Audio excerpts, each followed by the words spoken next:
Hey, brand builders, ready to take your brand to the next level? I'm Dana Ammons, and welcome to the Brand Blueprint.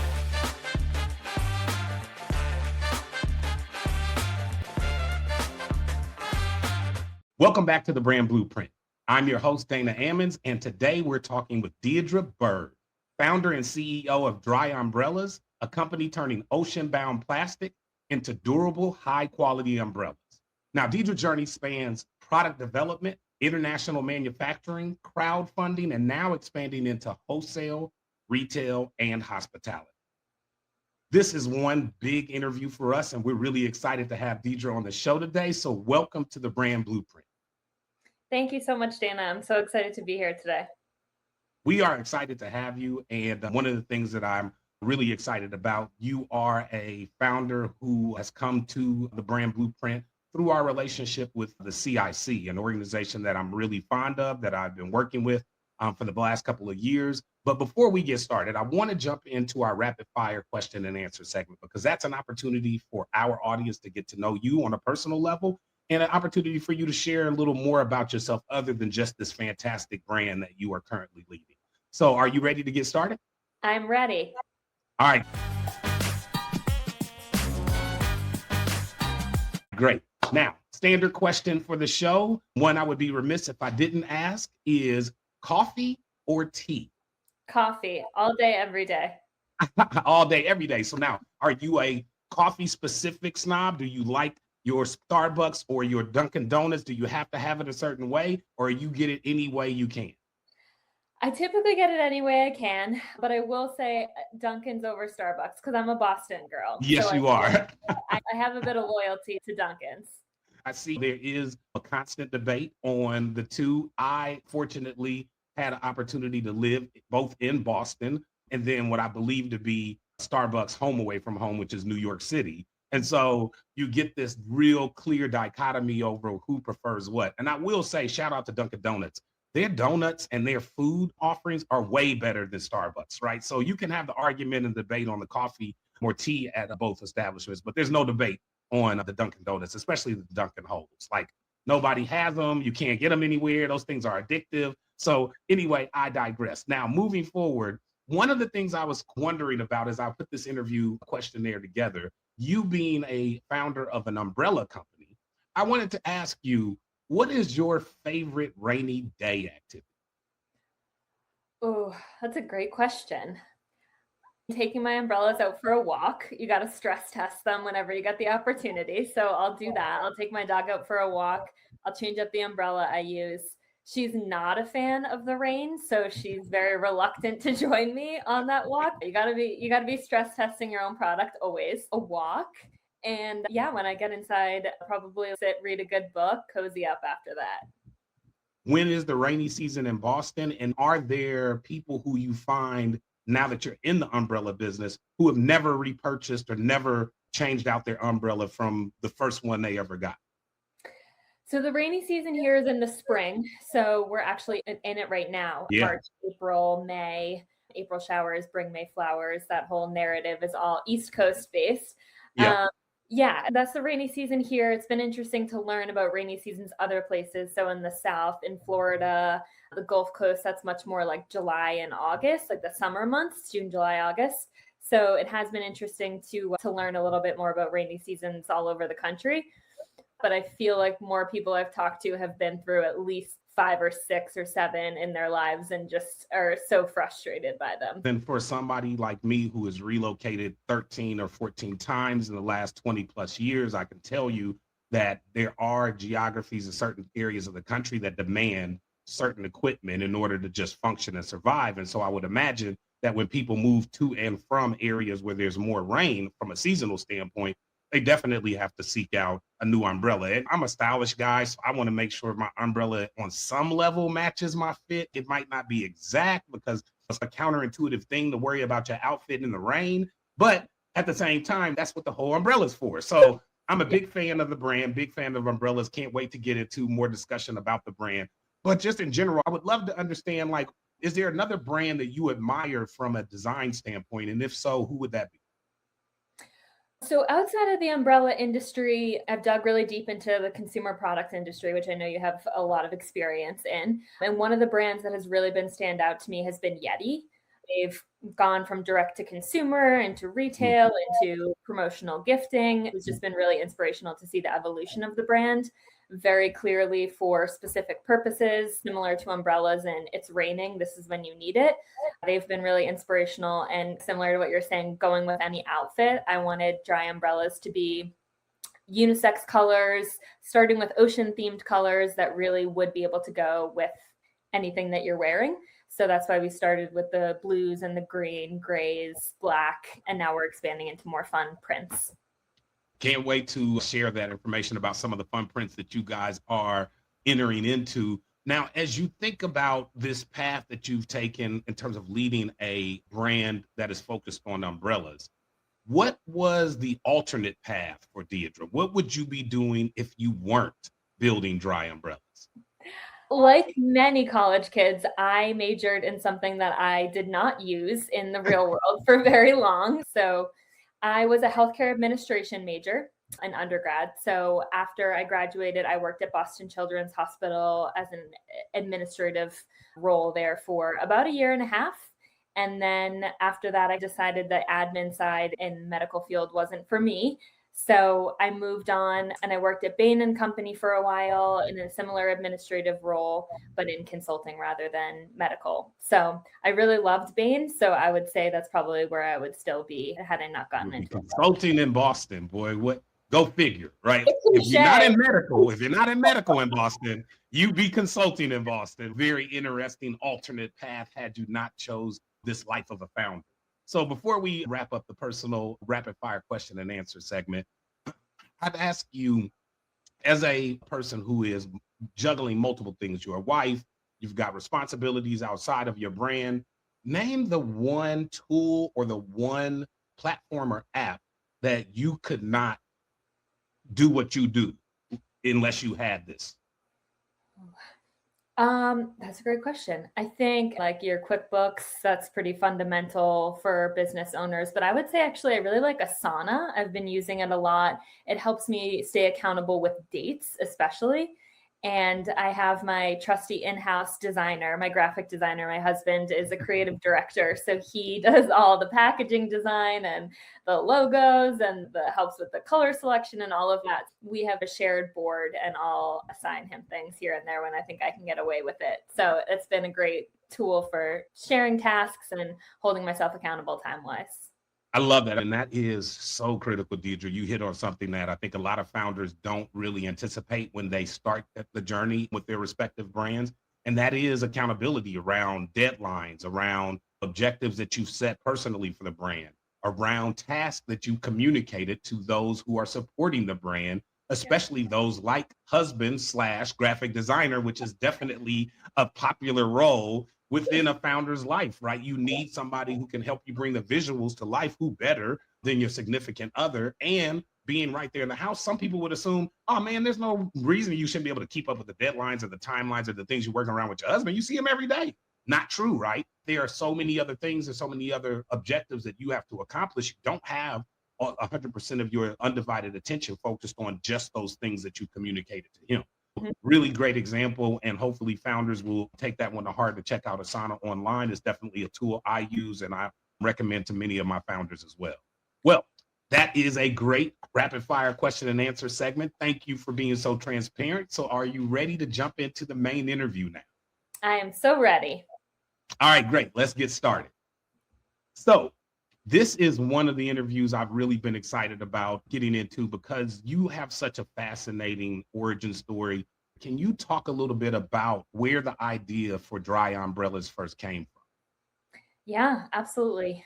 So I watched this very disturbing documentary on recycled ocean plastic and the ocean plastic crisis itself. So one of the early founders of the Great Pacific Garbage Patch is named Captain Charles Moore. And he took multiple Vice journalists. So they work for Vice magazine, their documentaries, all different things. They wanted to go to the Great Pacific Garbage Patch. So Charles Moore took them out there. And what they found was just sickening. There's trillions of pieces of plastic already in the ocean. 33 billion pounds go in every year, which to me is a very incomprehensible number. So I always say it's 2 garbage trucks full of plastic going in every minute of every day, which is shocking. So I watched this really terrifying documentary. It led me down a rabbit hole of how bad plastic pollution is, how it's impacting everything from not only marine life, but human health. So this huge problem. And a few days later, I was walking to work and it was raining outside. So I was carrying my umbrella. The umbrella flipped inside out and snapped on me. And I was wearing very cute suede shoes. Oh, no. It was not the day to have No. the umbrella snap on me. It was a pretty devastating moment. So I'm throwing the umbrella in the trash and I see the tag says made from 100% polyester. And through all this plastic research, I had found that polyester is just plastic, but in fabric form. So I started thinking, can we take this ocean-bound plastic, prevent it from getting into the ocean, turn it into another product? And it turns out if you're persistent enough and patient enough and relentless enough, you can. It's going to take a long time, but you can, in fact, do it. And we're starting to do it at scale now. Wow. So a couple of things that you mentioned there that I really want to make sure our audience caught. And starting in the origin story, I too saw the documentary on the patch out in the Pacific Ocean.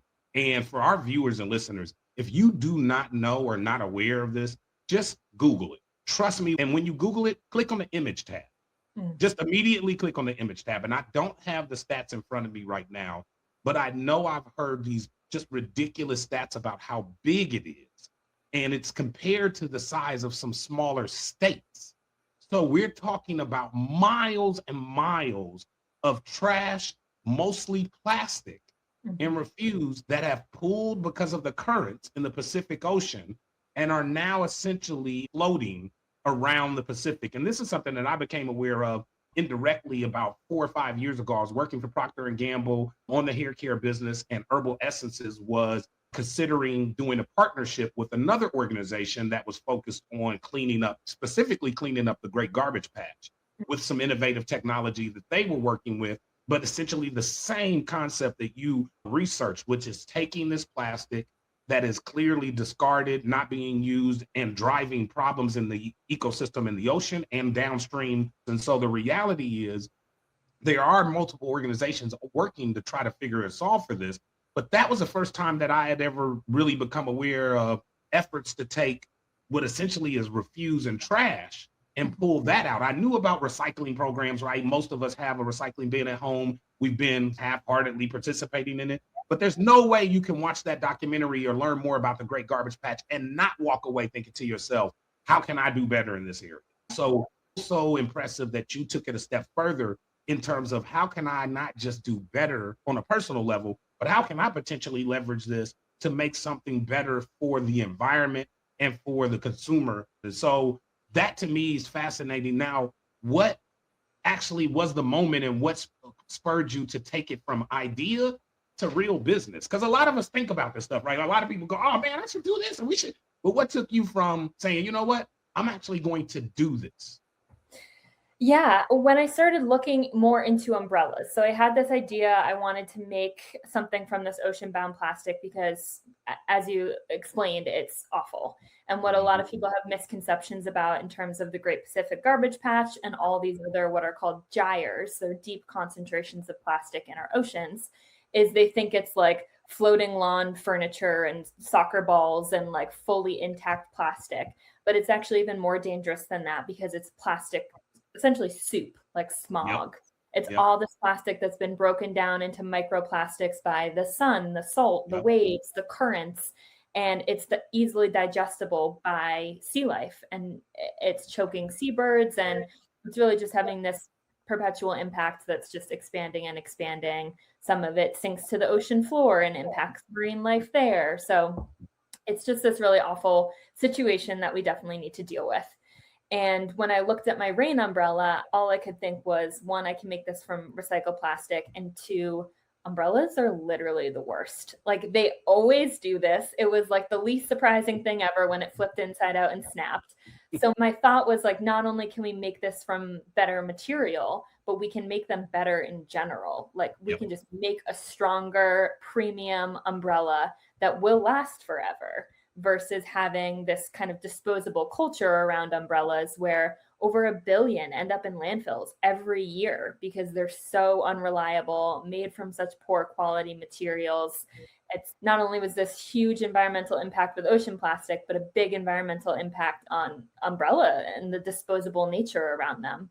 So it seems like two pollution problems that we could really solve with a single solution. No, it's a great point because even if I think about umbrellas to your point and just their general lifespan, without the plastic part or the fabric part of the umbrella being detrimental to the environment, you've got metal parts in there too, right? And so the concept that we as a society have become comfortable with calling things like that disposable, right, is probably somewhere near the root of the problem. And so I really applaud you for thinking through the life cycle of a product to think, hey, I can make a significant impact in this issue in my own way. Clearly, there's some technology involved in recycling these plastics, and I got to believe that there's not a million manufacturers out there doing it. So talk a little bit about the biggest challenges of going from concept or idea to literal manufacturing and finding the right sourcing that you needed to really deliver on your concept. Yeah, so at the time it was the pandemic. So there was all those challenges that came with that. But at base, I was a 27-year-old girl with no business experience, no manufacturing experience. All manufacturing of umbrellas happens overseas. So as you can imagine, those conversations with factories were very difficult because it was really difficult to be taken seriously. So those were definitely initial hurdles that I had to overcome. And through continued vetting of those factories, I started to learn the lingo and pick up on the languages and what they would want to hear and what they wouldn't want to hear, and learned as I went. It was a lot of rejection initially. We've never done this before. We're not particularly interested in trying it unless you have volume. So it was a lot of learning that if you're trying to be innovative with something, it's going to be a challenge and it's going to take longer than just taking an existing product and putting a different name on it. So it was challenging from the jump, but fortunately I found a great quality assurance agent who started helping me with the lifting. And just expanding on that, Deirdre, can you talk to a little bit to our founder audience about what were some of the most common challenges or things you may have underestimated specifically dealing with supply chain partners and with manufacturing? Yeah, so I especially, and I think many founders who are looking to make sustainable products run into the dilemma of, is this material authentic? Is this actually recycled? As anything. How do you know? You're not the one producing it. Exactly. And especially during the pandemic, it's not like I could go boots on the ground to Asia and see this for myself. So it was really a gut thing. The first two manufacturers I worked with, I started getting a little suspect that there was some things going on and they weren't really using the authentic material. So by the third time, I smartened up and I went to an ocean plastic certification company. And I said, hey guys, I'm a smaller business, but I really want to ensure that I have an impact on this problem. My solution of umbrellas is scalable. You look around in most retail stores, there is an umbrella stand. Like this is a scalable solution. We could have a really big impact on the plastic crisis if you guys can help me out here. Can you just give me a handful of factories that utilize your recycled material so that I can talk to them? And they were like, sure. So they just sent me a quick list and I started reaching out to those factories.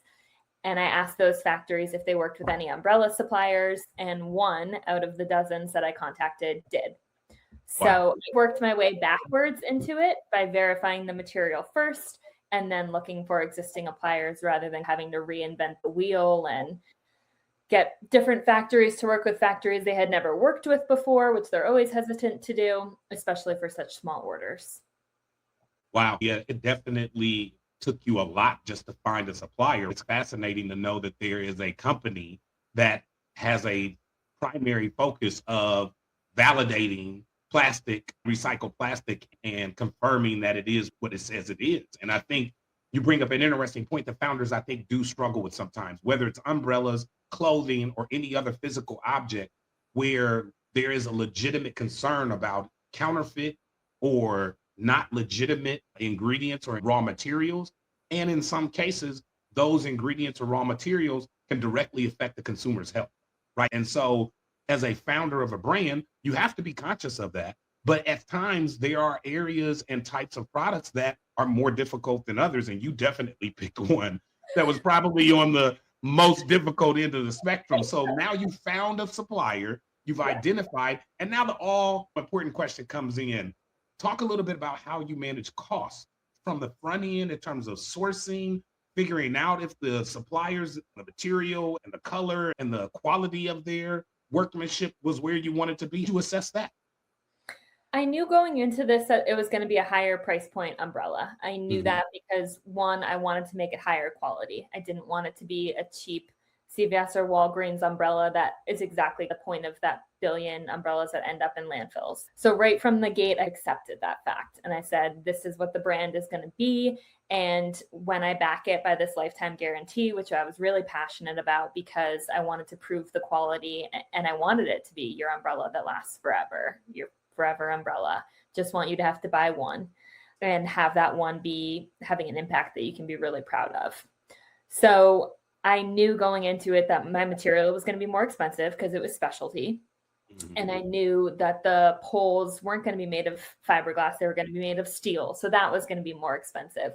And I didn't want to cut down the Amazon rainforest by using wood for the handles. So instead I used bamboo, and that's another specialty material. So I just accepted, I negotiated on and on for months and months, but ultimately in advance, I had owned the fact that it was going to be a pricier product, but definitely thought that it was worth it over the course of your life. How many dollars you would spend on those cheap alternatives versus the one-time drive by, and then you have that for life. I love it. It was a great approach. And I think to your point, many founders struggle with leaning in on price or leaning in on quality. And you clearly made an intentional decision to lean in on quality, to not just go after price because of the key features that you are delivering to your consumers, which are sustainable products, right? Things that do not harm the environment and things that, frankly, like recycled ocean plastic, help clean up, right, existing problems in the environment. So very admirable, but it does cost. Right. And sometimes I think that is a consumer tension point, right? We all want things at the best price, but there are many of us who also want things that align with our values. And your brand definitely positions itself as one of those key brands that align with key consumer values. So let's talk about that next step in terms of now communicating and reaching that key consumer segment, right? Because those umbrellas aren't for everybody. Similar to the fact that low price, cheap umbrellas aren't for everybody. So talk a little bit about the consumer side. How did you identify who your key consumer was? What key insights did you learn about consumers relative to their consumption of umbrellas? So I think like a lot of founders, I looked at myself and I said, I would be my key customer, a female millennial who cares about not only the environment, but social causes at large. I own Tom's shoes and I have Bomba socks and I have Warby Parker glasses, and any brand that has some sort of social mission, I'll put ahead of one that doesn't.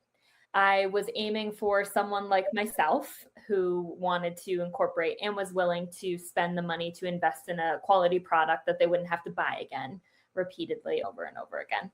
So I saw myself as that target market and really started to think about where I shop and the type of activities that I do and where I would be spending time and potentially shopping. And so I could also see them really easily at places like aquariums because that is aligned with the mission of the brand. So it was not only the target customer, but it was also who cares about this problem. And that's places like zoos, like national parks, these types of organizations that are really ingrained in the environment and care about it a lot. Those were the two customers that I started the journey going after. I love that. One of the things I talk to founders about a lot is understanding your target consumer, your target market, because that is ultimately where your product innovation, your product ideation should come from. Many founders start off trying to create a product that fits, to your point, they start with their individual preferences and needs, but they fail to project it across a larger consumer target. So all of a sudden they find, wait a minute, I think my preferences are really unique and I can't find that many consumers that really like it the way I like it, but I'm going to stay here anyway because I believe in this product. And I see those founders struggle year after year until they finally have to close their doors because they're never able to deliver on what the overall consumer audience wants. And this one of the things that I really admire about your approach is you took the initial step of assessing the product for your personal needs. Then you went out and broadly assessed it based on the audience that you knew would likely be open to purchasing your product. And so talking about that, what was your next step in terms of determining how and where to sell this unique product? So the first place I approached was actually a local museum, MassMoCA, it's called, Massachusetts Museum of Contemporary Arts. And I had always seen them, like I mentioned, in museums and aquariums, places like that. So I just approached them and I said, hey, would you be interested in this? I had samples. It was very cold calling, very something outside of my comfort level. And she was interested right away. And I was like, oh my gosh, wait, maybe this is going to be easier than I thought it was going to be, which, note to listeners, it's not easier than you think it's going to be. It's 100% going to be harder than you think it will be. But in that moment, it was a good indicator, a validation that someone else could see this the way that I see it. Someone else could see it available on the shelves of the type of stores that I could. That was a great indicator. And then we had a piece run in the Boston Globe when we started doing our Kickstarter crowdfunding campaign to launch, and REI reached out. And that was another, I hadn't even thought about people in the outdoor space. People might care, people who are hikers and who ski and who have all these outdoor activities, like they care too about the environment. And that was a whole new segment that I hadn't considered that I'm really glad ultimately we did go after and are in REI's over the country. And do you know, Deirdre, how REI found you, how they became aware of you to reach out to you? Yeah, so it was the article in the Boston Globe. It was the Cambridge REI that reached out. I couldn't believe it. I looked at the signature and immediately called my brother and was like, is this real? Is this a real thing? And he was like, I think it is real, but do some research. It's such a great story, right? Because I think founders sometimes underestimate the power of free PR, right? I meet so many founders that are like, hey, I want to get out there and share, but I'm not ready yet. I don't want anybody to sneak my idea. I'm still patent pending or I haven't filed yet. And I'm like, every day you miss an opportunity to appeal to a new consumer. Every day that you hesitate and you wait and you hold your baby back and you don't want to let it out, or you only want to show it to this limited crowd, which likely is biased. Remember, your kids, your parents, your husband, your wife, they're going to say yes in almost every occasion unless it totally sucks. So you have to be willing to share that information and show that product to a wider audience. Yes. So now you've gotten this validation, you've got an audience. Now you're starting to explore your channels and where do I sell this and how do I sell this? So tell me a little bit about your channel strategy. Is D2C your main portal? Are you primarily in REI and other retailers, and that's where you're finding success? Talk a little bit about that strategy. Yeah, so we've been up and running with our website for the duration of Dri, even pre-sales. So that's direct to consumer channel. We sell on Amazon, which is more recent, but we ended up opening a shop there as well. So we have a lot of different direct to consumer channels, but we are heavily focused on retailers as well. So in multiple REIs, Kittery Training Post up in Maine, but we're also customizing. So we have the Boston Symphony Orchestra we've done work for. We recently developed a partnership with the PGA, which we're very excited about. Yeah, we're getting into all sorts of really cool places and expanding both our wholesale and our direct-to-consumer channels. And we recently launched compact umbrellas as well. So smaller umbrellas that take up less shelf space, take up less space in your bag, and can really be with you on the go. I love it. Now, this is a really fantastic multifaceted strategy. You're looking at different retail channels plus growing your D2C business. Can you talk to the founders a little bit about your product and pricing strategy between those multiple channels? Are you pricing everything the same? Are you feeling compelled to offer price discounts because of one channel's consumer makeup versus another? Like, how did you approach like figuring out how to price everything? Yeah, that's a great question. Again, I didn't have a significant background in finance, so it was learn as you go and iteration.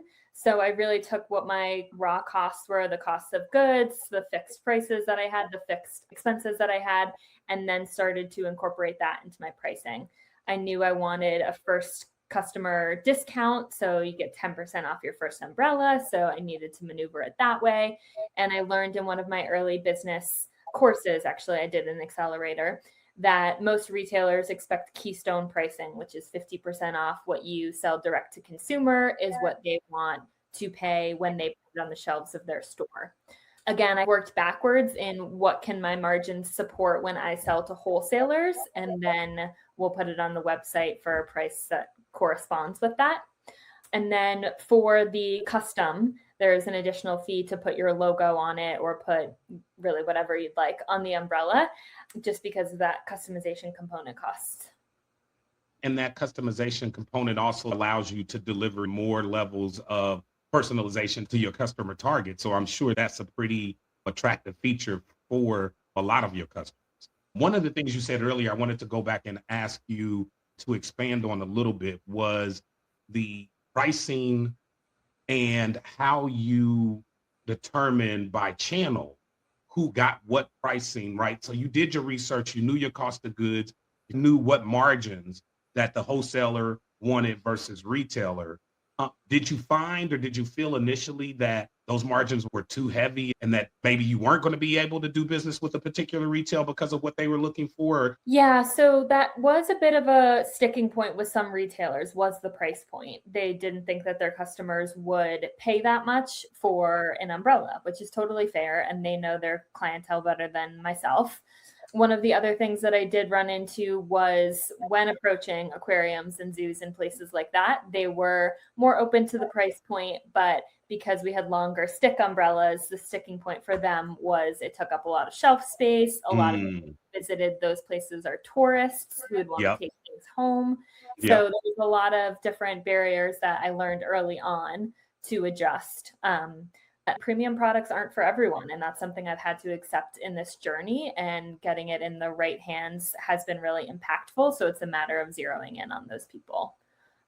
Yeah, and you are like doing such a great job in terms of product differentiation and thinking about which product goes where. I love the thought process around longer umbrellas versus shorter and why they fit in certain channels. And I think anybody listening to this podcast will agree that we have definitely traveled as tourists to different places and wanted to buy something in that particular location that we realized pretty quickly, I can't take that in my luggage or I can't get that back, right? Like, so making a smaller umbrella is so smart. I can think of a recent trip like a year or two ago to Puerto Vallarta, and there was a guy on the plane with me returning, and he had one of those long plastic, what all I can think of them as is shot tubes or frozen drink tubes. So we literally are getting on the plane and he's in front of me.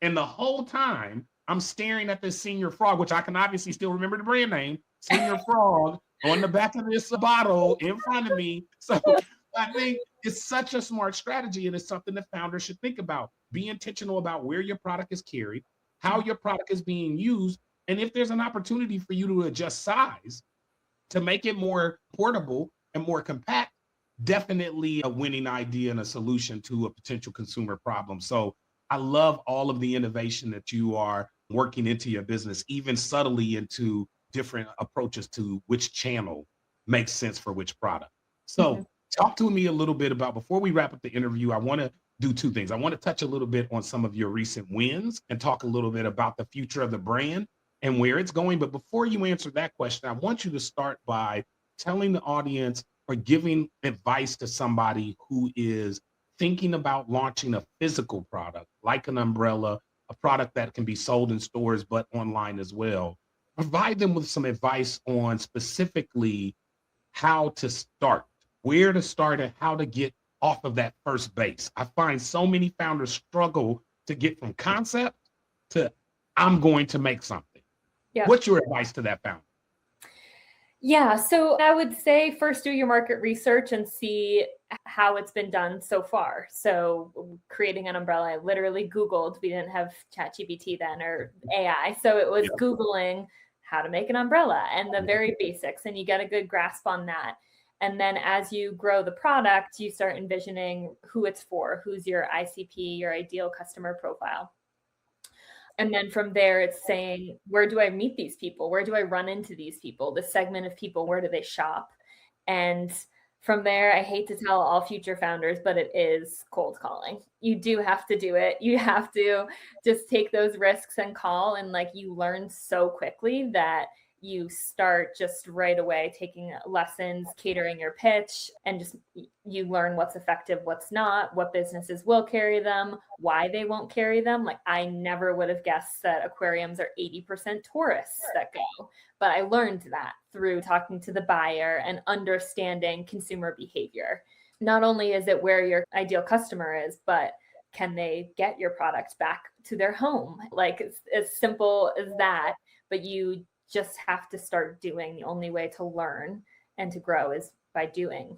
By doing. I love it. So speaking of doing, you've been doing a lot lately. A lot of things are happening. So what you can or what you're comfortable sharing with our audience, talk a little bit about some of the recent wins for Dri Umbrella and where they might be seeing your brand in the near future. Yes, as I lightly touched on, we just rolled out compact umbrellas, which is really exciting because we've been using the stick umbrellas for quite a while now. And so I'm excited to get some new products out to the market. So we have a black compact umbrella, a really beautiful coral color umbrella, a dolphin print. My niece really wanted dolphins on her umbrellas, so of course I had to make her them. So the dolphins are now available, as are a compact version of the turtle umbrella, which has been our bestseller. Everyone loves Shelly, the sea turtle. They're all available on our website. And then we also are expanding into more retailers. So as I mentioned, we just got the partnership with the PGA, which is really exciting. Huge, and umbrellas are a top need for them. So it's exciting to get into that space and continuing to reach out to existing retail partners and new retail partners to get these compact umbrellas on store. So reaching back out to the buyer who told me that the umbrellas were too big for tourists. So now I'm knocking on her door being like, hey, remember when you told me you needed smaller umbrellas for a lower price point? Here you go. I made them just for you, and seeing what I can do there. So yeah, really excited where we're at. It's definitely a fun inflection point, and you just got to keep going, keep pushing. I love it. I love it. I really am inspired by your story. I think many of our listeners will be as well, because you are just a nonstop, constantly innovating, constantly thinking about different ways that you can move this brand forward. And it's been a pleasure to work with you as a mentor in the CIC program. But ultimately, I think the founders listening and even the retail partners, please take note. I think Deirdre is a founder that you're going to see more from in the near future. And Deirdre, talk a little bit about, first, obviously, retailers and distributors that are interested in carrying the product. How should they reach out to you and get in touch with you? And then secondly, for investors and supporters who are interested in supporting the brand, how should they reach out to you? Yeah, so you can through our website. There's a contact us section, but the email is just info@dri.earth. So all emails going there. And yeah, just really excited to expand into more partnerships. So we're also in talks with Marriott about becoming a vendor for them, which I'm really excited about, because it's those types of partnerships that really unlock scale to the extent that we can have a really big impact on the ocean plastic crisis and preventing all this plastic from going into our ocean. Unfortunately, plastic production isn't slowing down. So we do need to develop these types of solutions that will actually divert the plastic and turn it into more usable and high quality products that we can continue to incorporate into our lives for longer and cut out this disposable culture. Deirdre, thank you for sharing so much information today about your brand and about the journey that you've been on, bringing Dri Umbrellas from a concept, literally from an idea or a thought, all the way to a commercialized product. Can you tell us and tell our audience where they can learn more about Dri Umbrellas and continue to follow your journey? Yeah, absolutely. So our website is www.dri.earth. And we're on Instagram predominantly at dri_umbrellas. So DRI, everyone thinks it's DRY, obviously, but it's DRI because I really wanted to put the raindrop above the I and have it. I love it. So remember that, audience, it's DRI, not DRY. Yeah. We will have her social media handles and her social media page, as well as her web page, listed not only in the linear notes of this episode, but you can also go to the Brand Blueprint Biz, where we will also have the information for the show available there. So this has, again, been a pleasure to have you on the show today. I am really excited about where Dri Umbrellas is going, especially as a fan and an ultimate consumer of the brand, and somebody who's just recently moved to a rainy area in Savannah, Georgia. Yeah, audience, for those of you who already marvel at my 14 or 15 reloads, add one more to it and take it to 16. I am in a new market and I am in need of a new umbrella. I will be talking to my founder here offline as we wrap up the show. But again, I want you to go out, follow this brand, like this brand, share this information and episode with somebody you know who could use an umbrella or two. And make sure, if nothing else, you take the advice that Deirdre is giving here today to heart, because this is really great advice for founders who are thinking about taking a product, a physical product, from idea to actual commercial success. So again, thank you for being on the show today. And thank you, audience, for following us. Remember, you can follow the Brand Blueprint on all of your favorite podcast channels, including Apple and iHeart. We also are available as a video podcast on YouTube. Thanks again for joining us today, and we'll see you the next time on the Brand Blueprint. Thanks, Dana.